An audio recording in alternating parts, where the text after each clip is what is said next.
médica clínica y docente de la cátedra en Baigorria. La idea es que podamos ver un poco de lo que es dolor abdominal. Es un tema que a lo mejor es más práctico que otra cosa, pero les quiero dar algunos puntos que me parece que son importantes a la hora de saber cómo manejarse ante un paciente que tiene dolor abdominal. Lo hice bastante práctico a partir de casos clínicos, así que la idea es que puedan participar y cualquier duda que vayan teniendo en el desarrollo de la clase me las pueden ir preguntando.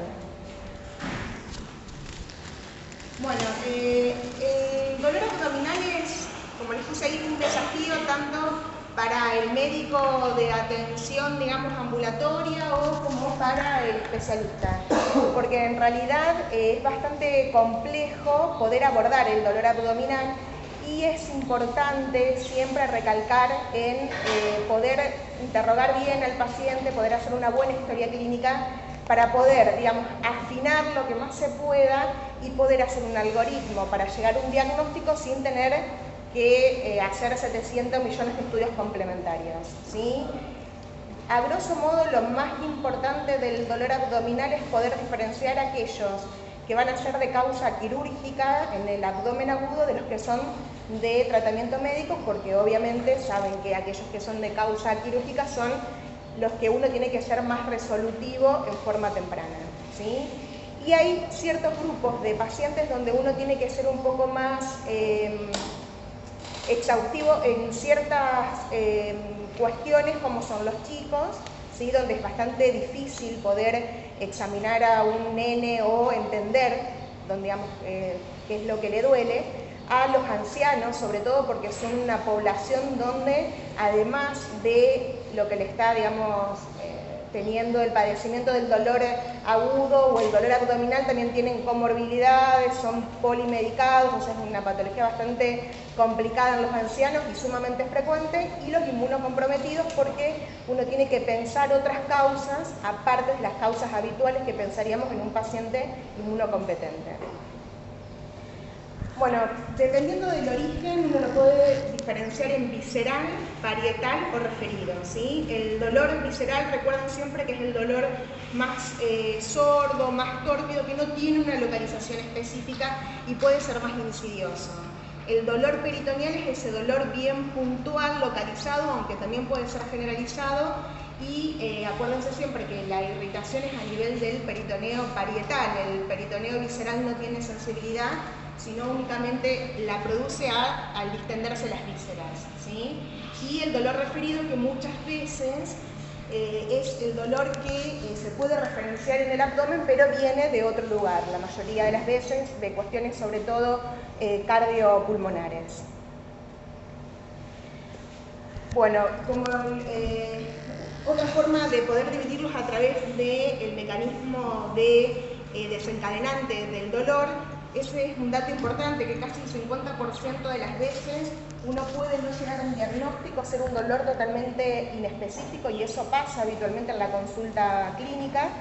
Y digamos, la forma de producir el dolor puede ser también por una cuestión mecánica, la obstrucción de una víscera hueca o la obstrucción, digamos, del funcionamiento normal del tubo digestivo, inflamatorio o isquémico, o a través de mediadores químicos que tiene que ver con el punto anterior, ¿sí? Cualquier proceso inflamatorio puede desencadenar la cascada inflamatoria, eso dará una respuesta inflamatoria sistémica, y el dolor abdominal estará englobado en lo que es la respuesta inflamatoria sistémica. Lo que es importante poder recabar de la historia clínica, recuerden siempre el tiempo de evolución, cuándo empezó ese dolor, si es localizado o generalizado, si se exacerba o se calma con algo, si se queda en algún lugar, si es un dolor tipo continuo, cólico, si se irradia para algún lado, si estuvo acompañado de algún otro síntoma. En las mujeres es importante saber la fecha de última menstruación, si están en la etapa reproductiva, si han tenido algún antecedente de algún embarazo ectópico o algún aborto. En los pacientes ancianos, el tema de las medicaciones, si están haciendo alguna medicación que puede producir algún enlentecimiento del aparato, sobre todo a nivel intestinal. Antecedentes personales, como les decía, si el paciente tiene alguna enfermedad crónica que pueda ser la causante o que tenga una exacerbación de esa enfermedad, no sé, enfermedad celíaca, enfermedad inflamatoria intestinal, que tenga alguna enfermedad crónica, diabetes, ¿sí? Que pueda ser la causa de ese dolor. Bueno, el consumo de alcohol o de drogas también es importante, los medicamentos y, como les decían las mujeres, los antecedentes clínicos obstétricos. En el examen físico no hay que irse directo a tocar el abdomen, ¿sí? Acuérdense siempre de poder hacer un examen general de ese paciente, ver los signos vitales, si el paciente está taquicárdico, taquipneico, si está pálido, ¿sí? Todo eso son signos de respuesta inflamatoria sistémica, si está histérico, que me puede hacer pensar una patología biliodigestiva. Auscultarlo, tanto cardíaco como pulmonar, porque ustedes saben que muchas causas cardíacas y pulmonares se pueden confundir y presentarse como un dolor abdominal. En el abdomen siempre, primero observar antes de palpar o tocarlo, primero observar cómo está el abdomen, si está distendido, si está con defensa el paciente, si tiene contractura, signos de peritonismo, auscultarlo cómo están los ruidos y percutirlo, ¿sí? Siempre es importante percutir para ver, normalmente el abdomen tiene que ser timpánico, si puede tener una matidez desplazable, como por ejemplo en los pacientes que tienen ascitis, o palpar el vaso o el hígado, que habitualmente no se palpa, ¿sí? Y siempre también es importante en el examen físico poder hacer un tacto rectal o un examen ginecológico en las mujeres. Bueno, esto es a grosso modo para que sepan cómo podemos dividir el abdomen en cuadrantes, ¿sí? Y las causas más frecuentes de dolor en cada uno de ellos. A grosso modo, hipocondrio derecho, aparato biliodigestivo, pancreatitis, epigastrio siempre gástrico, duodenal, también páncreas. A nivel de los flancos, intestinos, ¿sí? En las mujeres también pensar en lo que es el aparato genitourinario, una salpingitis, una euforitis, ¿sí? Pero a grosso modo esos son los sitios y qué patología yo tengo que pensar. Recuerden esto en el dolor referido, ¿sí? A nivel de, sobre todo en hipocondrio derecho, se puede reflejar algún dolor que tenga que ver, sobre todo, no sé, una neumonía, un tromboembolismo de pulmón. En epigastrio es frecuente el dolor en un infarto agudo de miocardio de cara inferior. Siempre pensar en las causas vasculares, las isquemias vasculares, sobre todo la isquemia mesentérica, que es la más frecuente, también la disección de aorta, sobre todo de aorta abdominal o aorta torácica en las personas mayores. Bueno, esto es para diferenciar agudo o crónico, ¿sí? Hay un tiempo arbitrario que son de 12 semanas, donde uno lo puede hacer la diferencia, ¿sí? Entre agudo, subagudo o crónico, pero eso es un tiempo que se ha hecho arbitrario como muchas las clasificaciones. Lo que siempre es importante saber si ese dolor es agudo, o sea, si es la primera vez que lo tuvo, o es un dolor que se viene repitiendo en el tiempo, o es una exacerbación de una enfermedad previa, ¿sí? Y el crónico es después de las 12 semanas, en el medio. En realidad, agudo siempre es en las primeras 7 días o 10 días. Entre los 10 días a 12 semanas sería subagudo, después de las 12 semanas sería crónico. Con respecto al dolor abdominal agudo, lo que les decía, lo importante acá es poder diferenciar lo que son las causas médicas de las causas quirúrgicas, que obviamente las causas quirúrgicas tienen una resolución que tiene que ser en el momento, ¿sí? Entonces, siempre que se presente un paciente con un dolor abdominal agudo, yo lo primero que tengo que pensar es si tiene una causa quirúrgica, porque en realidad es lo que le va a cambiar el pronóstico y la evolución, ¿sí? Lo que les decía, cuanto más yo retrase la intervención quirúrgica, peor es la evolución de ese paciente y peor pronóstico va a tener en el futuro. Siempre es importante pensar lo que les decía antes, cuáles son los síntomas que lo están acompañando, como para empezar a hacer la lista de diagnósticos diferenciales, y la clínica va a ser lo más importante, y sobre esa clínica que yo estoy pensando voy a pensar en qué laboratorios o qué métodos complementarios voy a utilizar para llegar al diagnóstico y la resolución rápida que va a ser la cirugía. Este es un caso clínico que les traje para ver qué piensan. Es un varón de 78 años que como antecedente es hipertenso y tiene una fibrilación auricular. Él no estaba, digamos, en tratamiento para su fibrilación auricular y se presenta con un dolor abdominal agudo, intenso y difuso. Al examen físico el abdomen estaba muy distendido, con los ruidos hidroaéreos disminuidos, tenía dolor difuso a la palpación, sin una localización específica, ¿sí? Esta es la radiografía de tórax, la radiografía de abdomen. ¿Qué es lo que ven en la radiografía de abdomen? ¿Qué les parece? ¿Cómo? Tiene niveles hidroaéreos, ¿sí? En el laboratorio tenía un descenso del hematocrito con un aumento de la urea y una acidosis metabólica. ¿Cuáles son los diagnósticos que debemos de pensar en este paciente?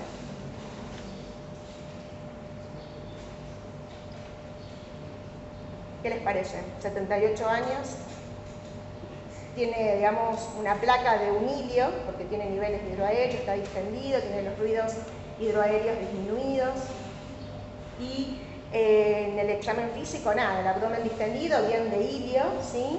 Y lo que tiene es aumento de la urea y acidosis metabólica con descenso del hematocrito. Aumento de la urea. ¿Qué les parece? ¿Cuáles son las causas que deberíamos de pensar?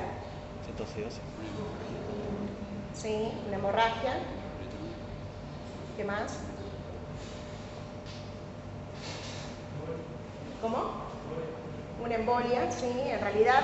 El dato, a ver, en los pacientes ancianos es muy difícil muchas veces porque rápidamente, digamos, se chocan o rápidamente se obnubilan, o sea que es difícil el examen físico. Pero hay un dato que es importante y es el que da el diagnóstico, que tiene una fibrilación auricular. Acuérdense que las causas de isquemia mesentérica la mayoría de las veces son embólicas y la mayoría de esos émbolos vienen del corazón. Esto es muy frecuente en los pacientes ancianos que tienen una fibrilación auricular, que no están en tratamiento con anticoagulación y que producen una embolia o una isquemia mesentérica. Las isquemias pueden ser arteriales o venosas, ¿sí? Esta que yo les cuento son las arteriales, las venosas la mayoría de las veces se da en otro contexto, como por ejemplo que el paciente tenga una trombofilia o que tenga alguna otra cuestión asociada, ¿sí? Esta es la radiografía, la tomografía. En los pacientes ancianos, hoy por hoy, en realidad, en cualquier paciente donde a mí me queda duda en el diagnóstico, la tomografía es un método y está casi siempre accesible y es un método rápido. Incluso no hace falta, si el paciente tiene falla renal, como en este caso, hacerle con contraste endovenoso. Yo a grosso modo puedo ver la distensión de las asas y puedo ver, por ejemplo, si hubiera, fíjense que acá no les puedo... ¿Ven que tienen tienen burbujas de aire? A ver acá. Esto, ven que tiene acá en las paredes digamos, intestinal burbujas de aire. Esto es muy frecuente en las isquemias intestinales, ¿sí?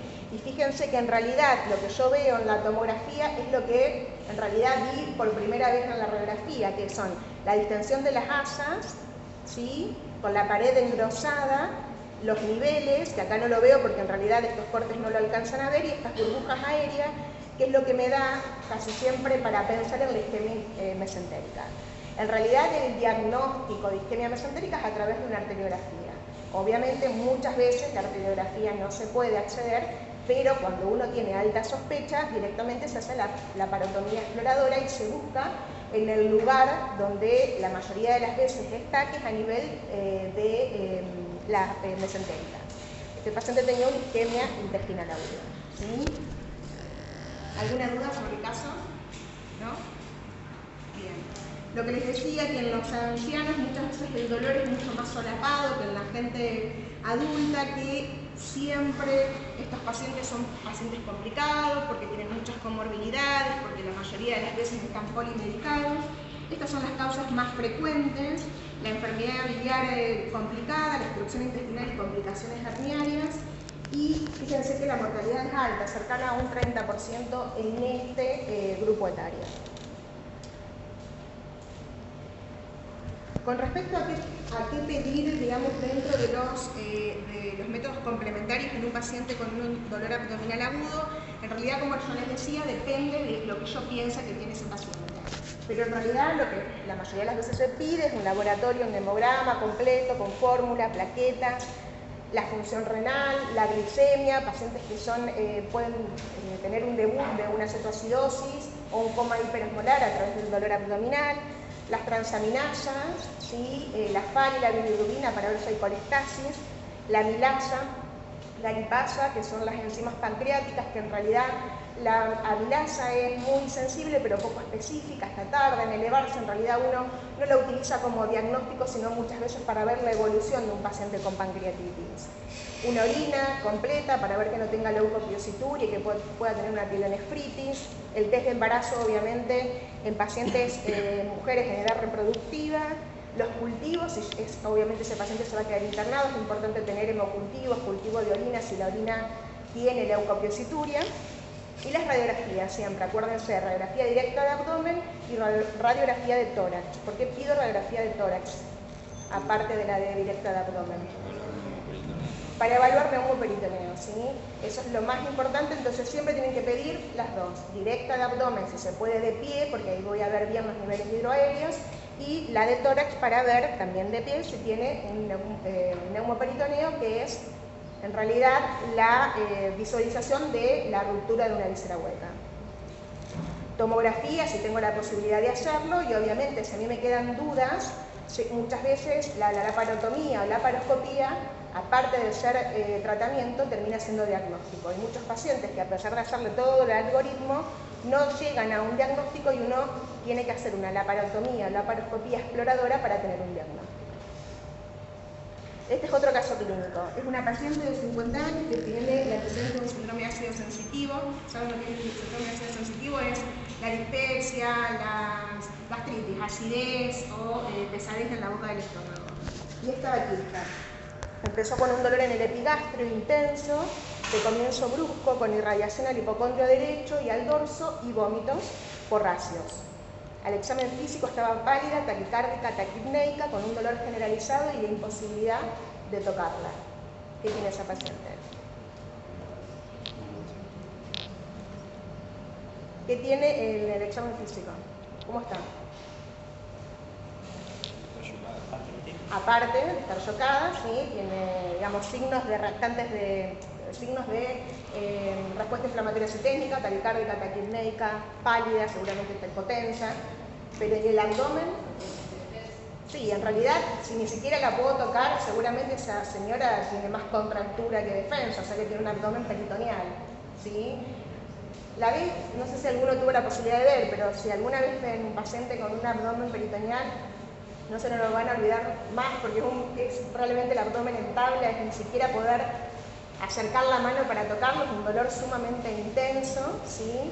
Que hace que el paciente se quede totalmente quieto, a diferencia del dolor cólico, donde el paciente se mueve para todos lados para tratar de calmar el dolor peritoneal es totalmente quieto porque el dolor es muy intenso, ¿sí? Bien, ¿y qué pienso, digamos, cuáles son las causas que tengo que pensar que pueden ser de dolor abdominal en este caso? Esperen, ¿cómo? Una úlcera perforada, ¿sí? Pancreatitis. ¿Por qué la úlcera perforada? Está bien, tiene todos los antecedentes. Ya tiene el antecedente de síndrome ácido sensitivo, es tabaquista, ¿sí? Y tiene un abdomen peritoneal. Esa puede ser una causa. ¿Cuál otra me dijeron? Pancreatitis. Pancreatitis también puede ser. Digamos que en realidad las pancreatitis es raro que tengan un abdomen peritoneal. La mayoría de las veces tienen más distensión y defensa y no contractura, ¿sí? También, ¿sí? Una apendicitis, si es una mujer, alguna cuestión ginecológica también puede ser. Cualquier cosa que le pueda dar una peritonitis secundaria, ¿sí? Esta es la radiografía de tórax que tiene.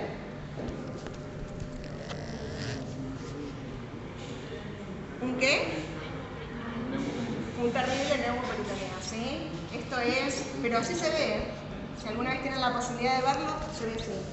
Por eso siempre es muy importante hacer digamos, tanto la radiografía de abdomen como la de tórax, y la de tórax que incluya las bases, porque a veces la radiografía de tórax te las cortan acá y no se ve el neumoperitoneo, ¿sí?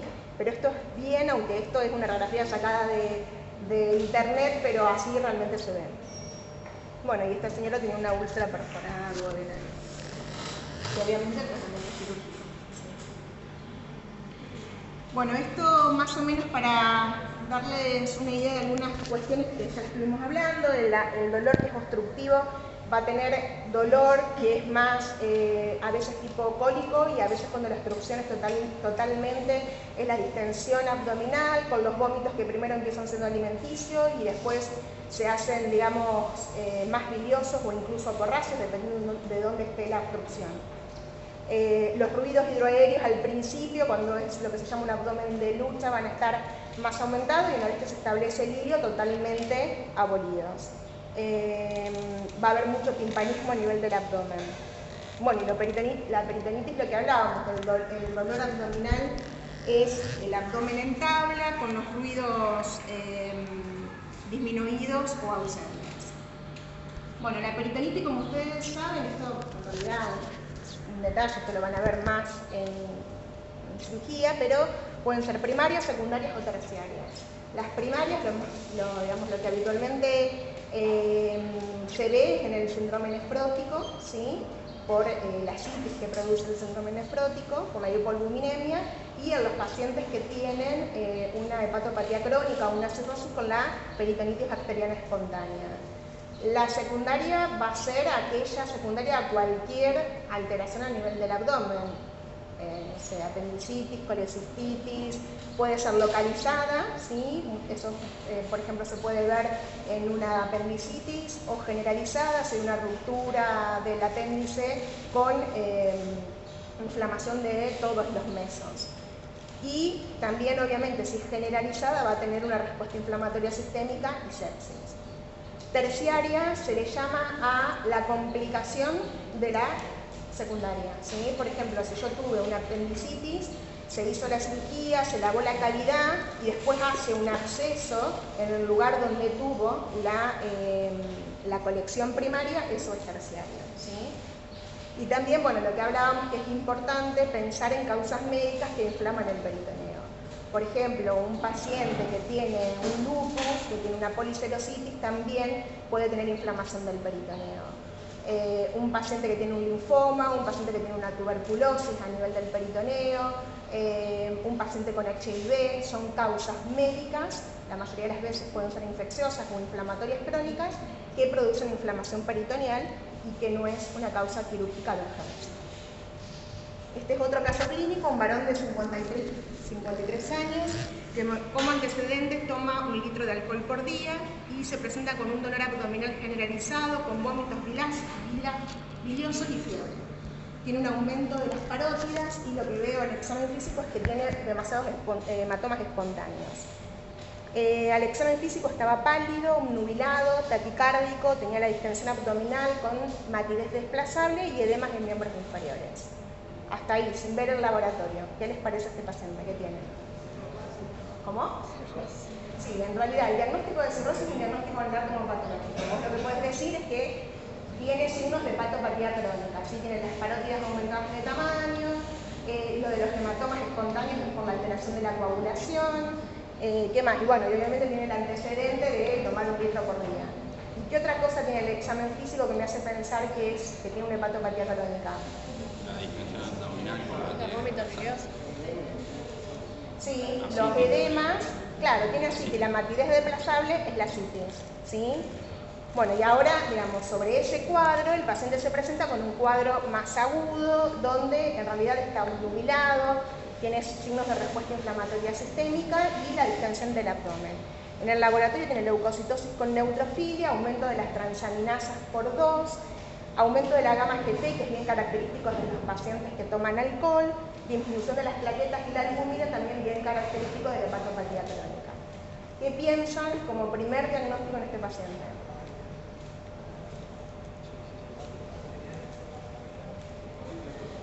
No escucho. Sí, puede ser una hepatitis alcohólica. En realidad las transaminasas deberían de estar mucho más elevadas. Ese es el primer diagnóstico que yo tengo que pensar, peritonitis bacteriana espontánea, ¿sí? Es un paciente que ya tiene el diagnóstico de una hepatopatía crónica, donde viene con un cuadro de una encefalopatía porque está nubilado, ¿sí? Tiene el abdomen distendido, está con la ascitis que incluso puede haber aumentado en el último tiempo. Entonces, el primer diagnóstico, primero que tiene una encefalopatía hepática. Y como causa de la encefalopatía hepática, lo más frecuente es que tenga o una infección, ¿sí? O que haya hecho algo con el tema, digamos, de la medicación, o que, no sé, tenga una hemorragia digestiva, que también es causa de una encefalopatía hepática. ¿Qué es lo que tengo que hacer si yo pienso que tiene una peritonitis bacteriana espontánea? Una punción, ¿sí? Tengo que ver en realidad, si yo no sé si ese paciente es cirrótico o no, cuando le saco el líquido acítico se hace el GASA, no sé si saben, que es el gradiente albúmina del líquido y del suero. Ese gradiente, si es mayor de 1, la causa, bueno, son muchas las causas que pueden ser, pero la causa en este paciente pienso que tiene una cirrosis o una hepatopatía crónica, de origen alcohólico. Y lo que se hace es ver el recuento de elementos.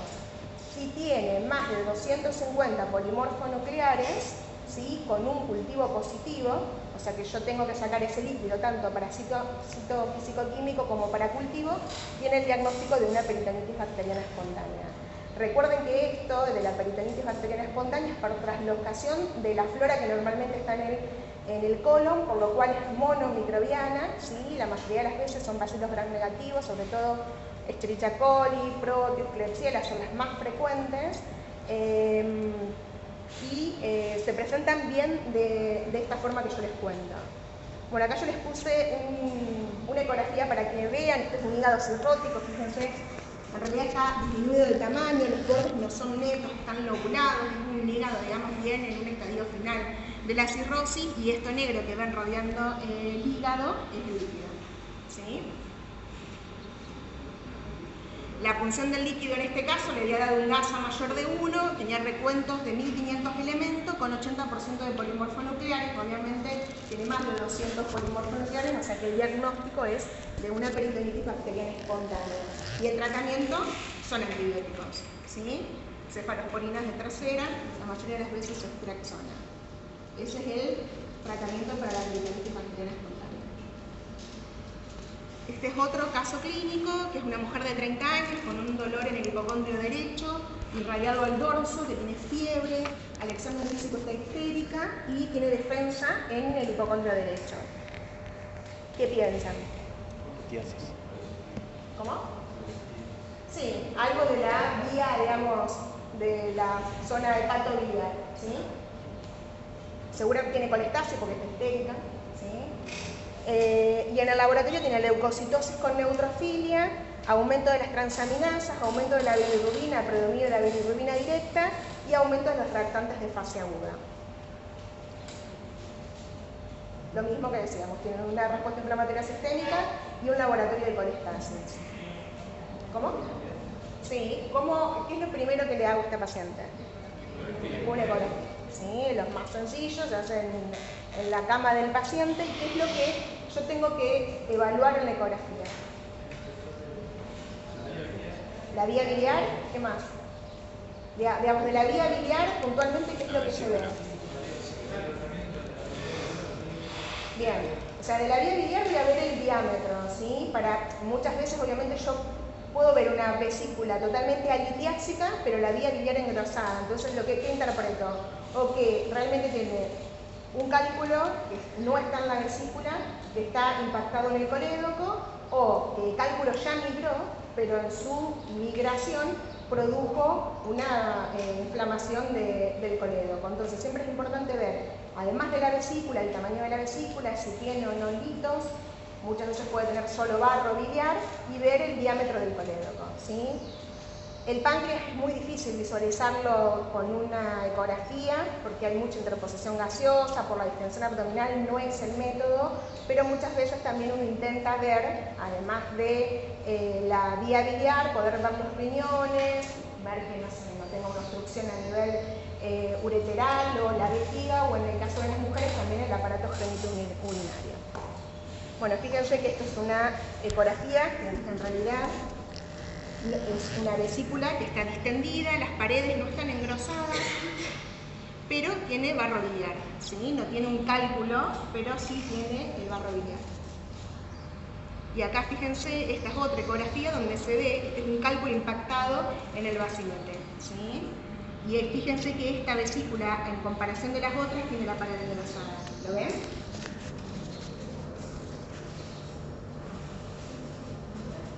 Bueno,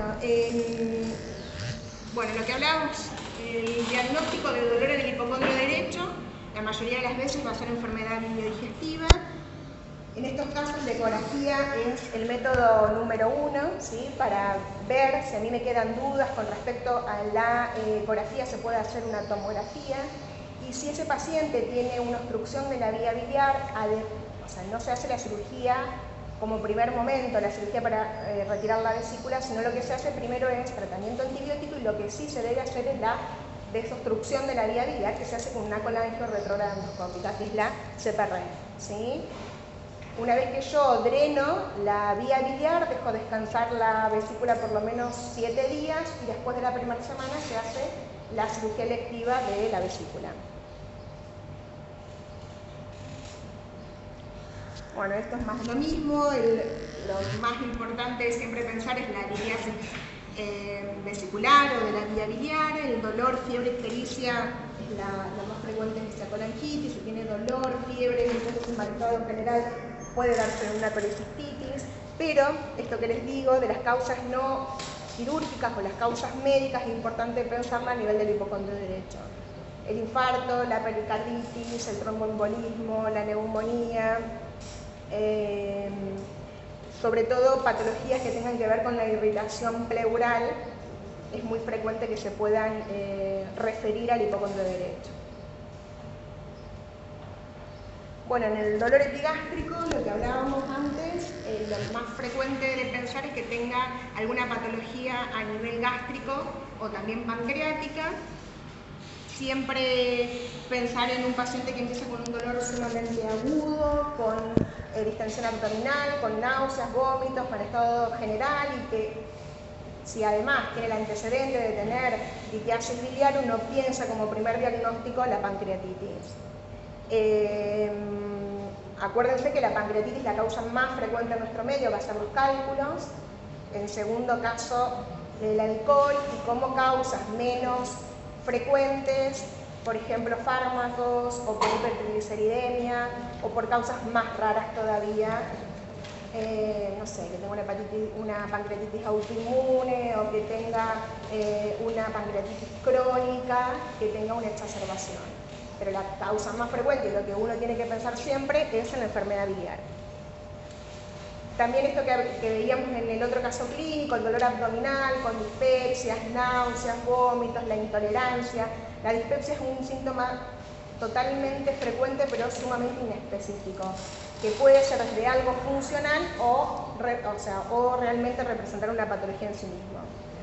Estos son, digamos, factores de riesgo para pensar en alguna otra enfermedad, sobre todo en patologías que pueden ser, digamos, de peor pronóstico, como un cáncer a nivel del estómago, o páncreas, o vía biliar. Que sean mayores de 50 años, que tengan asociado pérdida de peso, los vómitos, que tengan disfagia, y bueno, otras causas, digamos, otras características, sobre todo en el laboratorio, que se acompaña de anemia, que haya tenido antecedentes de hemorragia digestiva, o que tenga el antecedente familiar de cáncer, sobre todo a nivel del aparato digestivo o colónico, sobre todo. Bueno, esta es otra paciente que tiene 30 años, diarrea de hace un año y asociada a una pérdida de peso. Fíjense que estos son dos síntomas que a mí me tienen que llamar la atención, no es una diarrea común y corriente. Es una diarrea en una persona joven, supuestamente sin antecedentes, y que tiene asociada los vómitos, que son, digamos, la astenia, el decaimiento y la pérdida de peso involuntaria, ¿sí? Cuenta que además ha tenido hematoquesia y dolor abdominal en el epigastrio, vómitos y fiebre. Y al examen físico estaba con mal estado general, tenía fiebre y un dolor en el hipogastrio con ruidos hidroaéreos aumentados. ¿Qué les parece? ¿Qué tengo que pensar en esta paciente? Sí, es importante descartar que no tenga HIV. En realidad eso uno le debería preguntar y pensar a lo mejor que puede tener como complicación del HIV alguna enfermedad concomitante o alguna enfermedad marcadora de su vida, como alguna infección, sobre todo viral, citomegalo, o algún sarcoma o linfoma, ¿sí? ¿Qué otra causa tengo que pensar en una mujer joven? Enfermedad inflamatoria intestinal, es importante pensarlo, Crohn, colitis ulcerosa. No siempre se presentan con todos los síntomas floridos, o sea, muchas veces puede ser con síntomas constitucionales, con un tiempo mucho más insidioso, pero sí es un diagnóstico importante que tengo que tener en cuenta. ¿Y qué otra causa me falta? ¿Cómo? Sí, pero es raro a los 30 años la diverticulosis, es más en pacientes arriba de 50 o en pacientes añosos. Sí, enfermedad celíaca, ¿sí? Este también es un diagnóstico que lo tengo que pensar, la enfermedad celíaca la tengo que pensar en cualquier grupo etario, ¿sí? No es el típico nenito que desde chiquito tiene intolerancia, no, la enfermedad celíaca, como ustedes saben, tiene un abanico de manifestaciones clínicas que puede venir desde un síndrome malabsortivo bien clásico hasta un paciente que tiene intolerancia a ciertas comidas o que tiene distensión abdominal cuando come algo fuera de lugar o tiene una anemia o una hipovitaminosis y que por eso se empieza a tratar. No siempre se acompaña de diarrea, no siempre se acompaña de cuadros muy floridos. Entonces, siempre es importante tener en cuenta la enfermedad celíaca. Y hay otra causa que no dijimos que también es importante. También, parasitosis sí, sobre todo, si trabaja en algún, si es maestra o trabaja en el centro de salud o si tiene niños chiquitos que van al colegio, eso también es importante. Causas ginecológicas, es raro que tenga un año de evolución de algo ginecológico, pero también puede ser. Bueno, el colon irritable es un diagnóstico diferencial. Acordate siempre que el colon irritable es por exclusión. A mí me tiene que llamar la atención un colon irritable no te da pérdida de peso. O sea, vos podés tener siempre diarrea y además de la diarrea tener mucha intolerancia a ciertos alimentos, distensión abdominal, pero no vas a tener ni mal estado general, ni vas a tener pérdida de peso involuntaria. Por eso se las puse así para que esos dos son signos de alarma que uno tiene que pensar. Y si vos no llegas a un diagnóstico, tener como último pensamiento el colon irritable. Sí, ya lo dijimos, enfermedad inflamatoria intestinal. También el comienzo de una diabetes, puede ser una cetoacidosis diabética. Es raro tener que venga un año con dolor abdominal. También puede ser una enfermedad más rara, como enfermedad, autoinmune. Pero es algo que es muy frecuente en nuestro medio, que es el hipotiroidismo, ¿sí? Esto también, acuérdense siempre, las enfermedades endocrinológicas. Aunque uno siempre razona el hipotiroidismo con el aumento de peso, con la constipación, pero también el hipotiroidismo se puede asociar como un síndrome de mala absorción. Entonces siempre es importante tener presente el hipotiroidismo en nuestro medio. ¿Cómo? En realidad la hematoquesis es más como irritación, ¿sí? Es más, una inflamación colónica o del intestino delgado. Y por eso en realidad yo se los puse más para que pensaran en algo más inflamatorio como enfermedad inflamatoria intestinal o como enfermedad celíaca. Pero en realidad la diarrea per se, o sea, la diarrea en forma intermitente también te puede producir lesión en la mucosa y darte el hematoquesis. Bueno, esta es la radiografía de abdomen de la chica, igual. Fíjense que son bien claros los niveles hidroaéreos. Fíjense que en la tomografía podemos ver tal cual lo que se ve en la radiografía, los niveles hidroaéreos, ¿sí? Con la distensión de las asas. Bueno, y en realidad ella lo que tenía es una enfermedad de Crohn complicada. Recuerden siempre que la enfermedad de Crohn es la que afecta desde la boca hasta el ano y que muchas veces puede dar peritonitis, ¿sí? Incluso confundirse con apendicitis, confundirse con colicistitis. Bueno, el dolor abdominal inferior, lo que hablábamos, hay como signos de alarma que yo tengo que tener en cuenta, por ejemplo, el tenesmo rectal, la hematoquesia, la urgencia o la diarrea en forma intermitente o persistente. A mí me tiene que hacer pensar en alguna causa que no sea funcional, como el colon irritable, por ejemplo, las causas infecciosas, tanto sea inmunocompetente como inmunocomprometido, la isquemia, bueno, los medicamentos o la enfermedad inflamatoria intestinal. Siempre, acuérdense, de la diverticulitis, decíamos, en grupos etarios mayores de 50 años, siempre en la enfermedad inflamatoria intestinal pensar en síntomas extraintestinales, siempre pueden tener asociado o cirrosis biliar primaria, colangitis esclerosante, iritis, idiociclitis, enfermedad articular. Y otra cosa también importante a tener en cuenta es el cáncer de colon, ¿sí? El cáncer de colon no solamente uno debe de pensarlo en pacientes mayores con antecedentes del cambio del hábito evacuatorio, sino también en gente joven, sobre todo en antecedentes, cuando tienen antecedentes familiares de primero o segundo grado de cáncer de colon, ¿sí? Eso es una indicación para hacer endoscopía en forma temprana.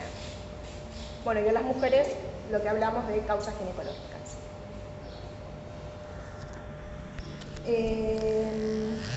Bueno, más de lo mismo, el laboratorio siempre buscar alguna, digamos, algún signo que a mí me haga sospechar en alguna causa en particular, como la anemia, como hipovitaminosis, hipocalcemia, no sé, hipoalbuminemia, que son todos signos de mala absorción. Siempre, digamos, en los pacientes que están hospitalizados, la diarrea, el dolor abdominal, siempre pensar en una causa sobreagregada, por ejemplo, la diarrea por Clostridium, difícil que se da en pacientes que están internados o que han hecho varios planes de tratamientos antibióticos, siempre hay que pensarlo. Si, por ejemplo, yo tengo todos los cultivos negativos y ese paciente sigue teniendo diarrea, siempre lo que se hace es una colonoscopía donde se toma biopsia e incluso se pueden ver las pseudomembranas que da el Clostridium, ¿sí? Pero la mayoría de las veces la toxina es positiva. Bueno, y en la diverticulitis para el diagnóstico ya no se usan los test varitados, hoy por hoy se hace la tomografía con contraste oral. Bueno, siempre el dolor generalizado, lo que hablamos, primero pensar en causas quirúrgicas, pensar en otras causas, como dijimos, a nivel, digamos, cardíaco o a nivel pleuropulmonar.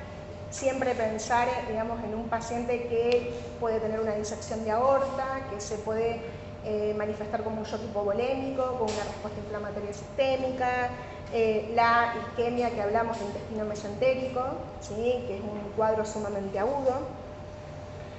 Tanto las enterocolitis, o sea, enterocolitis, inflamación del intestino delgado como del colon, como causas infecciosas, parasitarias muy frecuentes en nuestro medio, en pacientes inmunocomprometidos, hongos, parásitos, el propio HIV de por sí puede dar diarrea y ser, digamos, una causa de enfermedad marcadora, de SIDA, bueno, y las causas metabólicas, ¿sí? La diabetes, los trastornos endocrinológicos, la enfermedad de Addison.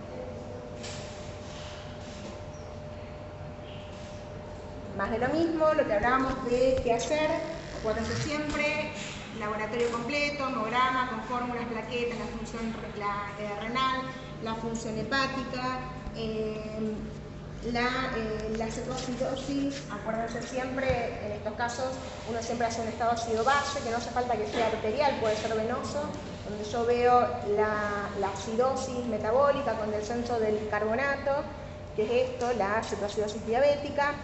Bueno, y también lo que dijimos del hipo o el hipertiroidismo.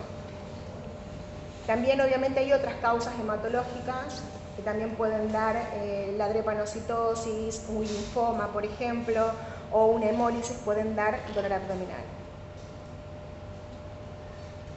Bien, y el dolor crónico que hablábamos más del tema del colon irritable. La mayoría de las veces se da en pacientes jóvenes que tienen un dolor mucho más insidioso, que no le interfiere en su vida cotidiana, que no tienen pérdida de peso, pero que además del dolor abdominal tienen disuria, tienen dispepsia, tienen insomnio, o sea, tienen fibromialgia, tienen fatiga crónica, o sea, la mayoría de las veces aquellos que tienen colon irritable tienen algún otro síntoma que acompaña y que justifica la funcionalidad del dolor. Fíjense este caso, una mujer de 30 años que consulta por dolor abdominal acompañado de distensión, dispepsia, cambio en el hábito, alternando constipación con diarrea y como antecedente insomnio, disuria, fatiga y tiene antecedentes familiares de enfermedad colónica. ¿Qué hago con esta chica? ¿Qué les parece?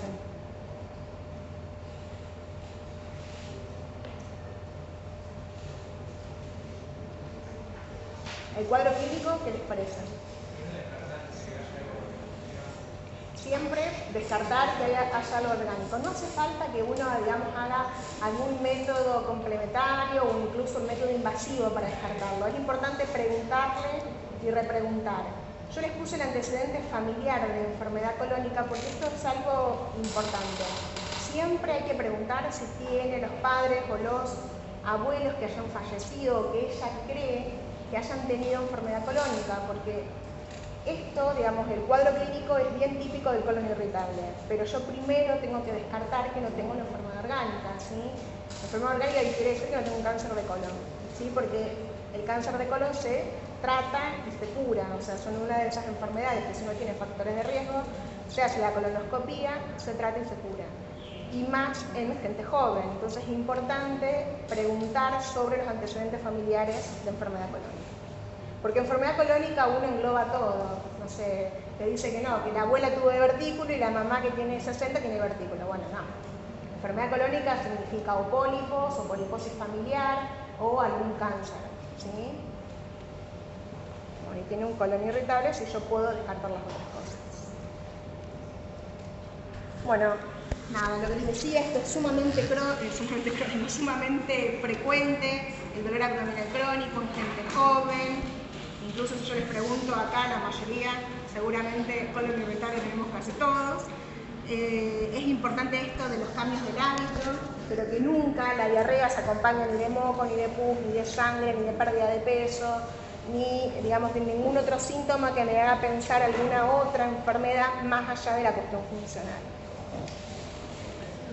Bueno, lo mismo cuando decimos de pensar que no tenga alguna enfermedad concomitante, lo que hablamos del laboratorio, ¿sí? Siempre recuerden el tema del hipotiroidismo en nuestra mente, que es una causa muy frecuente de dolor abdominal. Los anticuerpos, yo no se los voy a pedir a todos para ver si tienen enfermedad celíaca, sino en aquellos que realmente me queden dudas. Como saben, los anticuerpos son sensibles pero poco específicos. Uno en realidad termina haciendo el diagnóstico y así debe de ser con la biopsia. Los anticuerpos una vez se utiliza para la respuesta al tratamiento. Bueno, no, sí, se pueden pedir. No, bueno, no, eso depende, digamos, siempre va a haber una pelea entre las especialidades. En realidad, lo ideal es que si vos como clínico la sospechás, se lo puedas pedir y que lo referencias al médico. Bueno, no, pero eso debe ser en el hospital. O sea, si vos trabajás, por ejemplo, yo trabajo en Baigorria y los pide cualquiera de los anticuerpos, o si trabajás para una obra social, lo mismo. Lo que sí es importante es que vos puedas referenciar a ese paciente para que se pueda hacer la endoscopía, que se la va a hacer el gastroenterólogo y va a tener el diagnóstico. Y en realidad el tratamiento es la dieta sin gluten y después tranquilamente lo puede seguir el médico clínico, a no ser que tenga una enfermedad mucho más severa o que tenga alguna complicación por la enfermedad celíaca, que lo más que uno tiene que pensar es en el linfoma, que obviamente lo va a referenciar con el médico especialista. Pero sí, los anticuerpos los puede pedir cualquiera. Bueno, y como conclusiones, que se lleven que el dolor abdominal es un síntoma muy frecuente de consulta, que la mayoría de las causas que ustedes van a ver en un consultorio van a ser causas autolimitadas o benignas, que siempre es importante en el abdomen agudo poder diferenciar las causas quirúrgicas para poder hacer un tratamiento acorde, que siempre poder diferenciar, digamos, cronológicamente para uno pensar las causas, el tiempo de evolución. Bueno, que el dolor crónico, lo que hablamos, pensar en las causas funcionales, pero también pensar como causas orgánicas, y que siempre es importante pensar en otras causas, en pacientes mayores o en aquellos que tengan antecedentes familiares de enfermedad crónica. Nada más.